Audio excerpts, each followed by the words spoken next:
हाँ बच्चों देखिएगा, एक फूल की चाह में भक्त वृंद सब मधुर कंठ से गाते थे समुदित मुदमय, पतित हारिणी ताप पाप हारिणी माता तेरी जय जय जय। पतित तारिणी तेरी जय जय मेरे मुख से भी निकला, बिना बढ़े ही मैं आगे को जाने किस बल से ढिकला। मेरे दीप फूल लेकर वे अम्बा को अर्पित करके, दिया पुजारी ने प्रसाद जब आगे को अंजलि भर के, भूल गया उसका लेना झट परम लाभ सा पाकर मैं, सोचा बेटी को माँ के ये पुण्य पुष्प दूं जाकर मैं। सिंह पौर तक भी आंगन से नहीं पहुँचने मैं पाया, सहसा यह सुन पड़ा कि कैसे यह अछूत भीतर आया। पकड़ो देखो भाग न जाए, बना धूर्त है यह कैसा, साफ स्वच्छ परिधान किए है भले मनुष्यों के जैसा।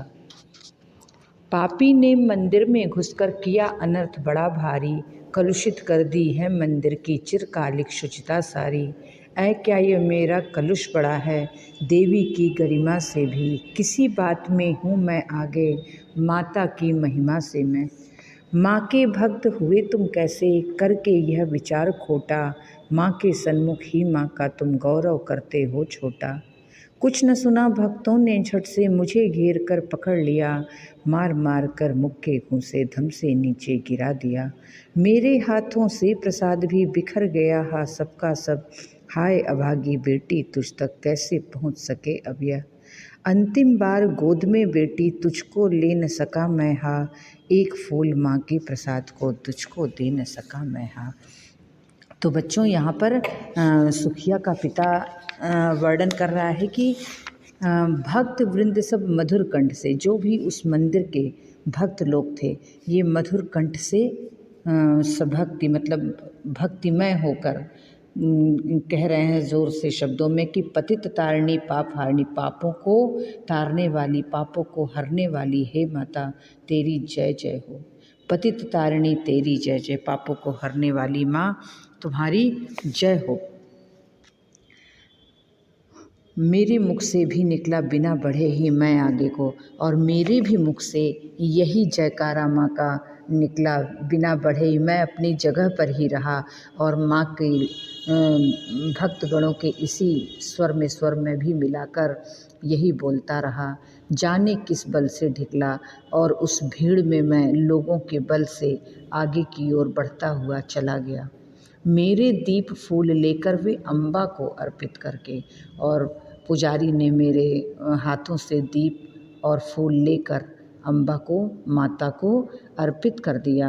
दिया पुजारी ने प्रसाद जब आगे को अंजलि भर के, और जब पुजारी ने मेरे हाथों में मेरे अंजलि में प्रसाद माँ का चढ़ा हुआ जब वे देने लगे, तो मैं इतना भाव विभोर हो गया कि मैं उस प्रसाद को लेना ही भूल गया, और परम लाभ सा पाकर मुझे लगा कि ये मुझे बहुत बड़ा ये पुण्य फल मिल गया है कि पुजारी ने मुझे अपने हाथों से ये प्रसाद माँ का दे दिया। सोचा बेटी को माँ के ये पुण्य पुष्प दूं जाकर मैं, और वही तुरंत मेरे मन में आया कि मैं माँ के इस प्रसाद को अपनी बेटी को जो है ले जाकर दे दूं। लेकिन सिंह पौर तक भी आंगन से नहीं पहुंचने में पाया, लेकिन मंदिर के मुख्य द्वार पर भी मैं पहुंच भी नहीं पाया था कि सहसा मुझे ये स्वर सुनाई पड़ा कि कैसे यह अछूत भीतर आया, कि ये अछूत जो है मंदिर के भीतर कैसे आ गया। पकड़ो देखो भाग न जाए, और लोग आपस में शोर करने लगे कि देखो ये भागने ना पाए, इसको पकड़ लो। बना धूर्त है यह कैसा, ये कैसा चालाक है कि जो साफ और स्वच्छ परिधान मतलब कपड़े, ये स्वच्छ कपड़े पहने हुए भले मनुष्यों की तरह से ये इस मंदिर में घुस आया है। ये उस समय का वर्णन है जिस समय निम्न जाति के लोगों को मंदिर में जाना निषिद्ध माना जाता था और उनको तिरस्कृत और अपमानित किया जाता था। पापी ने मंदिर में घुसकर किया अनर्थ बड़ा भारी, कलुषित कर दी है मंदिर की चिरकालिक शुचिता सारी। अब सभी लोग आपस में ये शोर करने लगे कि ये अछूत मंदिर में कैसे आ गया और इसने मंदिर की प्राचीन काल से चली आई हुई पवित्रता को दूषित और अपवित्र कर दिया है। सुखिया के पिता ने जब मंदिर में ऐसे उपस्थित भक्तों के मुंह से ऐसी बात सुनी तो उसने पूछा कि क्या मेरा कलुष बड़ा है देवी की गरिमा से भी, कि क्या मेरा दोष देवी माँ की गरिमा से भी बड़ा है? किसी बात में हूँ मैं आगे माता की महिमा के भी, क्या मैं किसी बात में देवी माँ की महिमा से भी बड़ा हूँ? और सुखिया का पिता बोला कि ऐसा खोटा विचार करके, मतलब कि जो तुम लोग भक्तगण हो, जो मंदिर में माँ की पूजा करने आए हो, इस तरह के विचार करके, ऐसे निम्न कोटि के विचार करके तुम माँ के भक्त कैसे कहलाते हो? और इस तरह का ओछा विचार तुम्हारे मन में आया कैसा? तुम देवी माँ के भक्त कहलाने के अधिकारी नहीं हो और ऐसी बातें करके तुम माँ के गौरव को तुम कम करते हो। कुछ न सुना भक्तों ने झट से मुझे घेर कर पकड़ लिया, लेकिन सुखिया के पिता को जो है किसी ने उसकी बातों को नहीं सुना और उसको घेर कर पकड़ कर उस पर वार करने लगे और उसको मार मार कर मुक्के घूसे, उसको जिसको जो मिला उस चीज़ से उसको मारकर उसको नीचे गिरा दिया। मेरे हाथों से प्रसाद भी बिखर गया, हाथ सब का सब। सुखिया का पिता जो है उस घूसे और मुक्कों के प्रहार से बिल्कुल घायल हो गया और उसके हाथ से भी प्रसाद नीचे गिर गया। नीचे गिरने पर उसके हाथों का सारा प्रसाद भी बिखर गया। सुखिया का पिता मन ही मन दुखी होकर सोचने लगा कि वह अपनी अभागी बेटी के लिए देवी माँ के प्रसाद का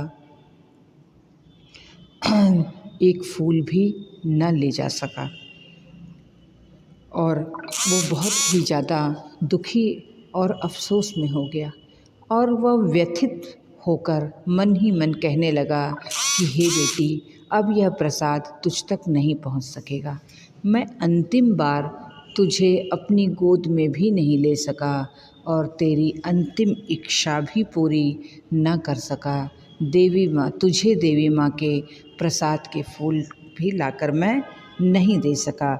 यहाँ पर एक ऐसे व्याकुल पिता की कहानी है जो कि अपनी बेटी के लिए एक फूल माँ के मंदिर का भी लाके नहीं दे सके।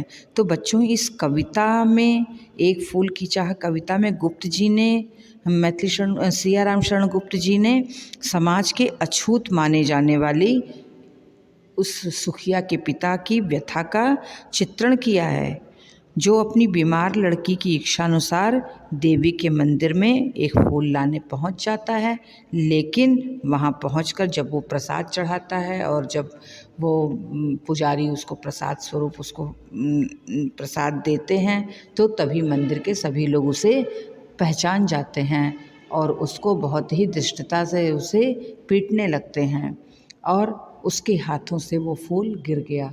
अब जीवन भर सुखिया के पिता को इस बात का पश्चाताप रहता है कि वह अपनी बेटी की अंतिम इच्छा भी पूरी न कर सका तथा उसे माँ के प्रसाद का एक फूल भी लाकर न दे सका। तो बच्चों, ये एक फूल की चाह कविता आपकी कंप्लीट हो गई।